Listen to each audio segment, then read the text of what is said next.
अन्य हिंदी के एक नए एपिसोड में आपका स्वागत है। दोस्तों, भारतीय वायुसेना की सबसे बड़ी लड़ाकू विमान खरीद परियोजना को लेकर एक बहुत बड़ी खबर सामने आ रही है। रिपोर्ट्स के अनुसार भारत ने फ्रांस को 114 अतिरिक्त राफेल विमान की खरीद के लिए एक औपचारिक लेटर ऑफ रिक्वेस्ट यानी LOR भेज दिया है। अगर ये डील पूरी होती है तो भारत के पास मौजूद 36 राफेल फाइटर एयरक्राफ्ट और नौसेना के लिए खरीदे जा रहे 26 राफेल M को मिलाकर राफेल का कुल बेड़ा 176 तक पहुंच जाएगा।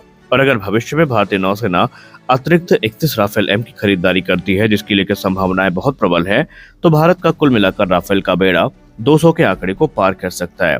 लेकिन सवाल यह है कि आखिर भारत को इतने बड़े पैमाने पर राफेल की जरूरत क्यों है?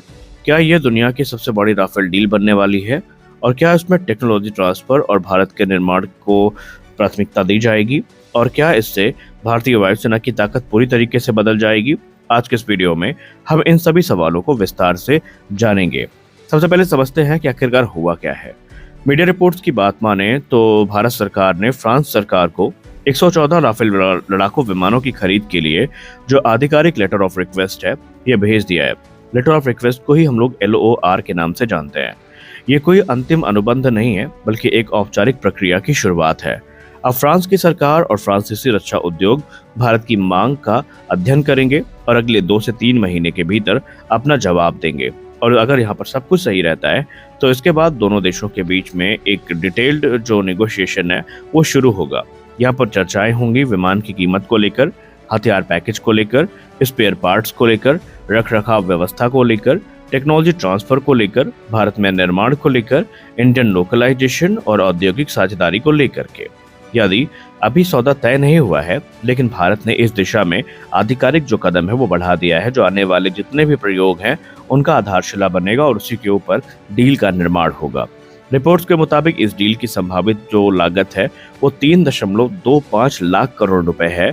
और ये आंकड़ा अगर सही साबित होता है तो ये भारतीय सैन्य इतिहास की सबसे बड़ी रक्षा खरीद परियोजनाओं में से एक होगी। अगर इसकी तुलना करें 2016 में हुई डील से, तो 2016 में भारत ने 36 राफेल विमानों की खरीद के लिए तकरीबन 7.8 बिलियन यूरो का समझौता किया था। लेकिन इस बार संख्या 36 नहीं बल्कि 114 है, यानी पिछले डील से 3 गुना से भी अधिक। इसीलिए यह केवल एक खरीद नहीं बल्कि भारतीय वायुसेना के भविष्य की संख्या तय करने वाली या संरचना तय करने वाली एक परियोजना मानी जा रही है। अब इसका सबसे बड़ा कारण यह है कि भारतीय वायुसेना घटती स्क्वाड्रन की क्षमता से परेशान है। अक्सर लोगों का ये प्रश्न होता है कि हमें 114 राफेल ही क्यों चाहिए? हम एडिशनल 36 पे जा सकते थे, हम 90 पे जा सकते थे, ये एडिशनल 114 राफेल की जरूरत क्या पड़ी? देखिए, भारतीय वायुसेना इस समय घटती स्क्वाड्रन की क्षमता से परेशान है और वो प्रयोग करने के लिए बिल्कुल भी तैयार नहीं है। भारतीय वायुसेना को कम से कम 42 एक्टिव स्क्वाड्रन चाहिए। और हम सब जानते हैं कि भारतीय वायुसेना प्रमुख ने कई बार मीडिया में आकर के इस बात की पुष्टि करी है, लेकिन वर्तमान में यह संख्या 30 से 31 के बीच में सिकुड़ गई है या सिमट गई है। और ये बहुत ही दयनीय स्थिति है। समस्या यह है कि MiG-21 अलग हो चुके हैं सेना से। MiG-29 और जैगुआर भी धीरे धीरे सेना से बाहर चले जाएंगे। भले हम इनको एक्सटेंशन देते रहे, भले ही हम इनमें अपग्रेड करते रहे, लेकिन सच्चाई यही है कि अब ये विमान आउटडेटेड हो चुके हैं। कई पुराने प्लेटफॉर्म अपनी उम्र पूरी कर चुके हैं।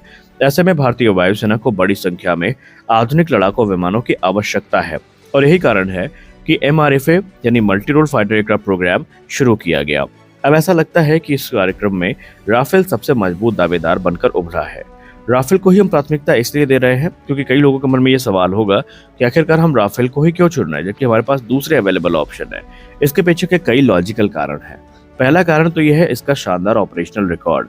भारतीय वायुसेना के पास मौजूद 36 राफेल एयरक्राफ्ट पहले ही अपनी क्षमता साबित कर चुके हैं। दूसरा कारण है लॉजिस्टिक। जब किसी एयरफोर्स के पास पहले से एक विमान मौजूद होता है तो उसी प्रकार के और विमान खरीदना एक ज्यादा आसान और सस्ता विकल्प होता है। क्यों? क्योंकि pilot training, spare parts, maintenance और ग्राउंड सपोर्ट सिस्टम सब कुछ पहले से ही देश में मौजूद होता है। आपको एक बार फिर से उनके लिए अलग डील साइन नहीं करनी पड़ती। ऐसे में आपके करोड़ों रुपए बच जाते हैं। अब तीसरा कारण यह है मल्टी रोल क्षमता।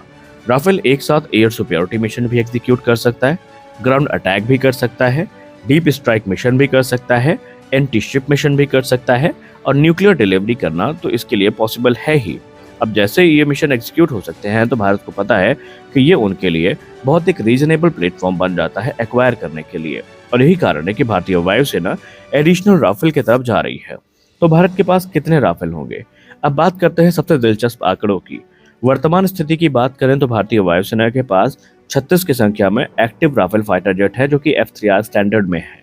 वही भारतीय नौसेना की बात किया जाए तो वो भी 26 राफेल एम की डील को लेकर आगे बढ़ चुके हैं और ये कॉन्ट्रैक्ट भी साइन हो चुका है। यानी कुल मिलाकर अभी हमारे पास 62 राफेल फाइटर जेट्स हैं या होने वाले हैं। लेकिन अगर हम 114 नए राफेल डील को मान लेते हैं कि ये पूरी हो गई, तो फिर 62 और 114 जोड़कर ये हो जाता है आंकड़ा 176 राफेल फाइटर जेट का। यानी भारत के पास भविष्य में टोटल 176 लड़ाकू विमान हो सकते हैं जो कि राफेल होंगे, और ये संख्या कई यूरोपीय देशों की पूरी लड़ाकू विमान शक्ति से भी अधिक होगी। तो यहाँ पर आखिरकार अगर हम 176 की बात कर रहे हैं, तो ये मैंने शुरुआत में इंट्रो में 200 राफेल वाला आंकड़ा क्या बता दिया आपको, आइए उसको भी समझते हैं। रिपोर्ट्स ये भी इंगित कर रही हैं कि यहाँ पर सिर्फ भारतीय वायुसेना ही डील को लेकर आगे नहीं बढ़ रही है, बल्कि भारतीय नौसेना भी भविष्य में अतिरिक्त 31 राफेल एम फाइटर जेट की इच्छा रखती है।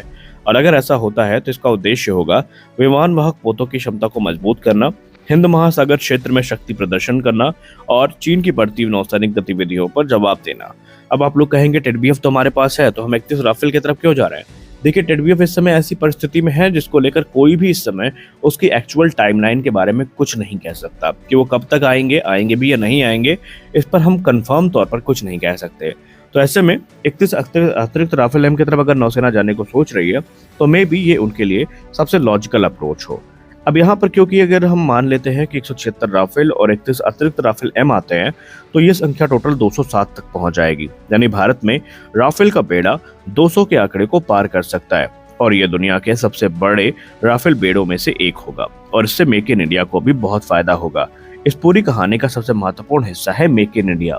रिपोर्ट्स के मुताबिक भारत चाहता है कि इस डील में व्यापक स्थानीय उत्पादन शामिल हो। इसमें फ्रांस की कंपनियां जैसे कि डसाल्ट एविएशन, सैफरॉन पहले से ही भारतीय उद्योगों के साथ बातचीत कर रही हैं। अगर समझौता सफल रहता है तो भारत में उत्पादन लाइन स्थापित हो सकती है, बड़ी संख्या में पार्ट्स भारत में ही बन सकते हैं, सप्लाई चेन विकसित हो सकती है और हजारों नौकरियां पैदा हो सकती हैं, और भारत की निजी और सरकारी कंपनियों को भी एक बड़ा लाभ मिल सकता है। हाल ही के महीनों में भारत और फ्रांस के बीच में इंजन तकनीक को लेकर के भी चर्चा तेज हुई है।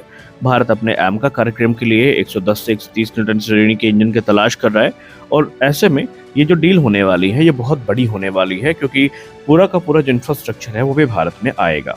तो आपको क्या लगता है, क्या भारत ने 114 राफेल तक की तरफ जाकर के कोई गलती करी है, या आप भी मानते हैं कि इंडियन एयरफोर्स के लिए फिलहाल यही सबसे लॉजिकल अप्रोच थी जो उन्होंने अपनाई है? तो आप इसको लेकर क्या सोचते हैं, हमें कमेंट सेक्शन में अवश्य बताएं। तो आज के इस वीडियो में बस इतना ही। हम आशा करते हैं कि वीडियो आपको अच्छी लगी होगी। वीडियो अच्छी लगी तो वीडियो को लाइक जरूर करें, चैनल को सब्सक्राइब करना मत भूलें, क्योंकि हम आपके लिए ऐसी रिपोर्ट्स को लेकर आते रहते हैं। मिलते हैं अगले वीडियो में, तब तक के लिए जय हिंद।